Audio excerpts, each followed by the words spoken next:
His name means little grandmother. He is 40 years old. He plays in his country's second division. Nobody outside his own family knew his name a week ago. Today, he has more followers than some of the biggest stars in American sport. He stood in front of the second best team on the planet, and for 90 minutes, he did not break. This is the story of Vozinha. His real name is Josimar José Évora Dias. Everyone calls him Vozinha, which in Portuguese means little grandmother. The name came from his grandparents, the people who raised him while his father served in the military and his mother worked constantly just to keep things together. They were the ones who gave him a childhood. They were the ones who gave him a name that would follow him for the rest of his life. He carried that name through 9 different clubs and 5 different countries. He once explained why it never left him. When he arrived in Angola to play, there was already another goalkeeper on the team called Josimar. He refused to put Josimar II on his shirt. If everyone back home in Cape Verde knew him as Vozinha, that is what he would be, wherever he ended up playing. So the nickname his grandparents gave him became the name stitched onto his jersey, club after club, country after country.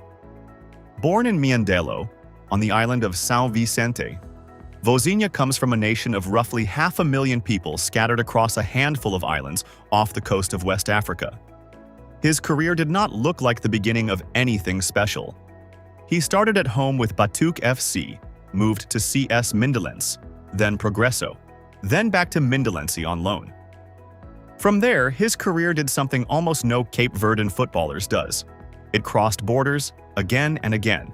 9 clubs: Cape Verde, Moldova, Portugal, Cyprus, Slovakia. Read that list again. There is no Premier League on it. No La Liga. No Serie A.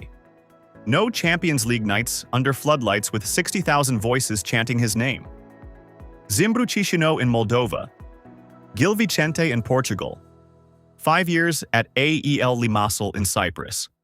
2 seasons at AS Trenčín in Slovakia. Finally, Chaves, back in Portugal, where he plays today in the country's second tier. For most professional footballers, a path like that is a footnote. For Vozinha, it was simply the path. Persistence, year after year, league after unglamorous league, with almost nobody watching back home, except the people who already loved him. Alongside that nomadic club career ran something that mattered to him far more: his place with the Cape Verde national team. He has worn that shirt since 2012, collecting more than 50 caps along the way. 3 Africa Cup of Nations appearances: 2013, 2015, 2022. A veteran constant in goal while teammates came and went, year after year, with no guarantee that the one tournament he actually wanted would ever arrive. There was a point not long ago where he nearly walked away from it all. By his own admission, it was one of the hardest periods of his career. He considered stepping back from the national team completely, accepting that the dream he had carried his entire life simply was not going to happen. Cape Verde had never reached a World Cup. There was no promise it ever would. But he stayed. He kept training. He kept boarding planes for qualifiers that barely registered outside his own country. He kept showing up for a dream with no certainty attached to it at all. Then it arrived. Cape Verde qualified for their first ever World Cup, the 3rd smallest nation by population ever to do so. At 40 years old, an age when most goalkeepers have already retired into coaching or commentary, Vozinha was the veteran heart of a squad about to walk into something the entire nation had never experienced. Their opening match handed them the hardest possible introduction. Cape Verde, ranked 67th in the world. Spain, ranked 2nd. Reigning European champions. A squad built from some of the biggest clubs on the planet, many calling them genuine contenders to win the whole tournament. On paper, it was not a contest. It was a mismatch wearing the disguise of a fixture. From the opening whistle, Spain controlled the ball with the patience of a team that had played together for years. Cape Verde sat deep, packed bodies behind the ball, and simply absorbed it. Wave after wave came forward. By full time, Spain had thrown a relentless volume of attacks at Vozinha's goal. He made 7 saves across the 90 minutes, several of them in one frantic spell late in the first half. In the 39th minute, Spain worked the ball down the left and created a clear chance in front of goal. Vozinha dove to deny Ferran Torres, only for the rebound to ricochet off the crossbar and spark chaos in the box. Mikel Oyarzabal rose to head the loose ball toward goal. Vozinha somehow leapt back up off the turf and pushed it clear a second time. He denied Pedri. He denied Aymeric Laporte.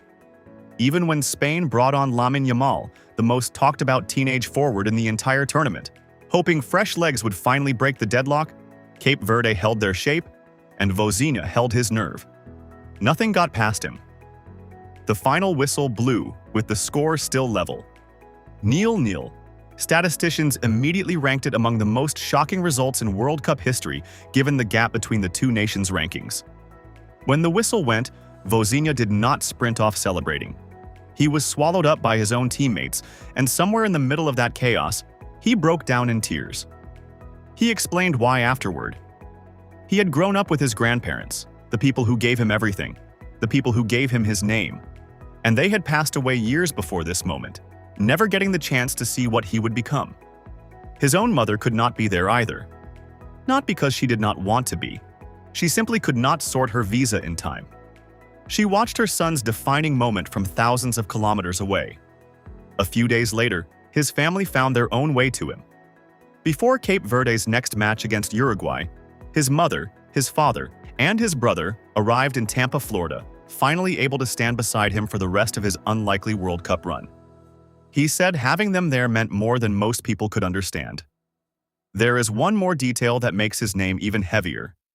His father had named him Josimar after a Brazilian right-back who played at the 1986 World Cup in Mexico, a player who scored twice in that tournament and left a lasting impression on a young football fan thousands of kilometers away. 40 years later, that same name was etched into World Cup history again. Not for scoring, for making sure nobody else could. Before the match against Spain, Vozinha's social media following sat in the tens of thousands. Modest, mostly people back home who already knew his name. Within hours of the final whistle, that number exploded. Clips of his saves spread across every platform. Commentators who had never said his name before could not stop saying it. For one unforgettable week, a 40-year-old second-division goalkeeper from an island of 500,000 people outpaced the reach of some of the most recognizable athletes on the planet. This is the part of football no academy, no algorithm, no marketing department can manufacture.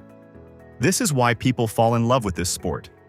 Not for the players who were always destined for superstardom, for the one who waited his entire adult life for a single match, who carried the name his grandparents gave him through 9 clubs and 5 countries, who lost the people who raised him before they ever saw what he would become, who stood alone in front of one of the most expensive attacks in the world and did not break.